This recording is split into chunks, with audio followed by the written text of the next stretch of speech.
खोनाबाय आंगोफोर नोंथांमोना नैबे पस्टखौ नायनानै ला बेसोर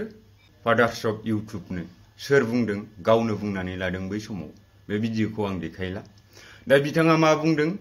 इउपिपिएल बिपिएफ बिजेपि एलायन्स सरकार खुंनांगौनो बै समाव बिथांमोना बिपिएफ दोलोनि सोरबा एमसिएलए फोरखौ लानानै बिथांमोना बिटिसि सरकार दादोंमोन नामा दायाखैमोन जोंथ' बावाखै आरो गेदेमा बिथांमोना बे इउपिपिएलनि नंखाय बाखाय 7 जनल' केन्डिडेटखौ लानानै मानो बिथांमोना सरकार दाखाया जोंनानो एबसुलेट मेजरिटी मोनखानाय नांगौनि बारासो मोनखानाय रायजो राजाफोरानो मेन्डेट होनानै 28 ता देरहा होदों मानो नांगौ बे इउपिपिएलनि बे बोरमा गुमग्राफोरखौलाय नङा होमबा दा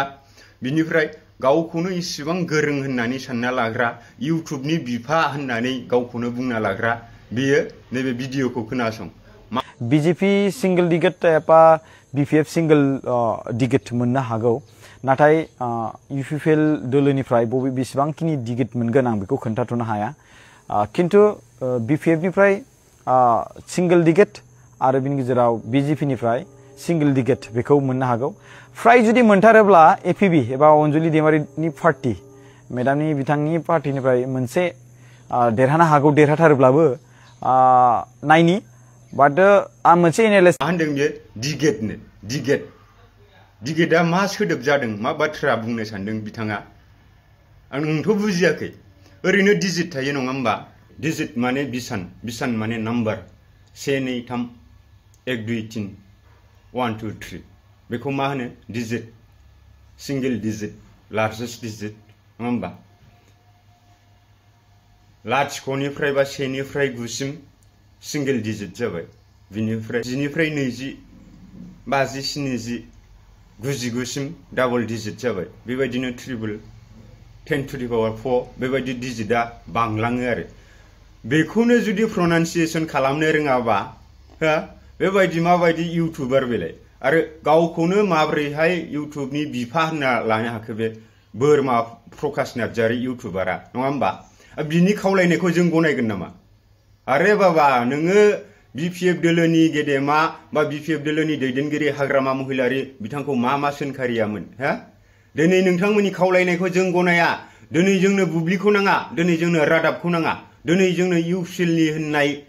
मुंखौनो जों खोनासंनो बायो मानो नोंसोरनि केरेक्टारफोरा मोजां नङा नोंसोर हिउमेटेरियान नङा मिथिबाय नोंसोरो सुबुं माहारि हिसाबै माफा जुनारनि आखल दिन्थिबोदों आरो देखायदों दिनै जुदि नोंथांमोना देरहानायमोनब्ला बिटिसिआव नोंसोरो बीपीएफ दोलोनि सापर्टारफोरखौ मा नोंथांमोना डिस्टार्ब खालामगौमोन मा गुबुंले बारहावा बारहोगौमोन बेखौ जोंसो मिथिगौ नाथाय दिनैनि समाव बीपीएफ दोलोनि सापर्टारफोरा जों एबसुलेट मेजरिटी मोननानै देरहादोंब्लाबो बेबायदि खुनु गुबुंले थासारि बा बारहावा बारहोआखै आरो जोङो बेबायदि थासारिखौ जों लाबोनोबो साना मानो लाबोनो बेखायनो बुंदों जेरै बीपीएफखौ 5 बोसोर खस्थ होदों बा बीपीएफनि सापर्टारफोरखौ जेरै इउपिपिएल दोलोनि माखासे सापर्टारफोरा 5 बोसोर खस्थ होदों थिक बेबायदिनो बिथांमोननोबो जेबो खामानि दामानि सुबिदा होनाङा होननानैसो आं बुंगोन आरो प्रमोदानो जा राकेश दाउखा गालायानो जा बिथांमोनहा जेरैबायदि 5 बोसोराव बीपीएफ दोलोनि एमसिएलए बिथांमोननो जेबो सेंसन हराखै थिक बेबायदिनो बिथांमोननोबो जेबो सेंसन हरनो नाङा बिथांमोना दान बान्था बा सेलारि महरै 53,000 मोनो ना मायो बेखौल' मोनथों बिनि अनगा बिथांमोननो आरो खानाय दोंसे बा आथोना सारेना थाखाबो बांसिन दाहो नङा होमबा जेसे करनि एसे बारनि होननानै बुंखादों जेरै मावनाय एरै फिथाइनो स'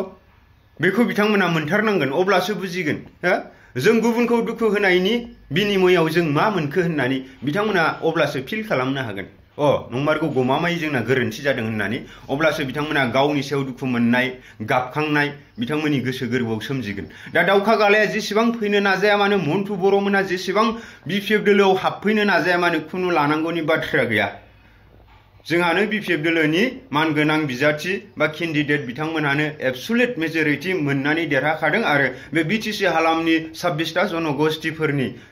बिथांमोननि जिखिनि भटार्स बिथांमोना दिनै बीपीएफ पार्टीनोनो मेन्डेटखौ होनानै आरो बीपीएफ दोलोखौनो बीटीसीआव फिन खनसे सरकार लाबोनायनि थाखाय बिथांमोनानो गावनि बेसेन गोसा भटखौ होनानै देरहाहोदोंब्ला जोंनो मानो नांगौ इउपिपिएलनि सापर्टारफोरखौ नङा होमबा जों खुनु लानाङा खुनु जायगा होनाङा जेरै मावनाय एरै फिथाइ बेबायदि साजाखौ जोंबो होफिननांगोन नङा होमबा जों आखाइजों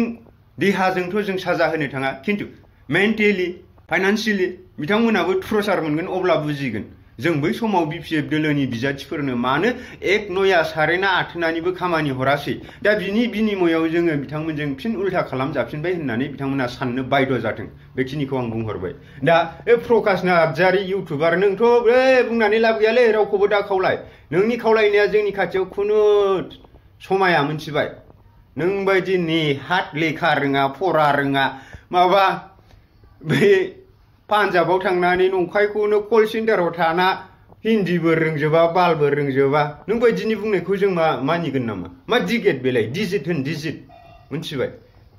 स' बेफोरबायदिनि खावलायनायखौ जों लानो दरखार गैया स' थेंक इउ सै